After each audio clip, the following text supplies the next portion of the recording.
আজ বানাচ্ছি ঝিঙে পোস্ত রেসিপি।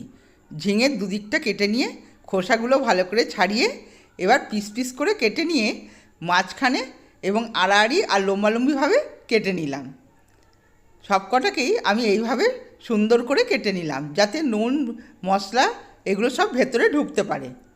এরপর কিছু আলুও কেটে নিয়েছি।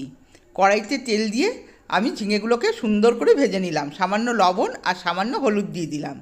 এবার মিক্সিং জারে নিয়ে নিলাম পোস্ত আর কাঁচা লঙ্কা, নিয়ে ভালো করে একটা পেস্ট বানিয়ে নিলাম। ঝিঙেটা ভাজা হয়ে গেছে, ঝিঙেটা এবার তুলে নিলাম। কড়াইতে তেল দিয়ে আলুগুলোকে লবণ দিয়ে সুন্দর করে ঢাকা দিয়ে ভেজে নিলাম। এবার দেখুন কিছুটা জল আলুর মধ্যে দিয়ে দিলাম আলুটা সেদ্ধ হবার জন্য। আলু সেদ্ধ হয়ে গেছে, ঝিঙে ভাজাটাকেও দিয়ে দিলাম কাঁচা লঙ্কা আর পোস্তর পেস্ট আর সামান্য কাঁচা তেল দিয়ে ভালো করে নেড়ে চেড়ে নামিয়ে নিলাম একটা প্লেটে।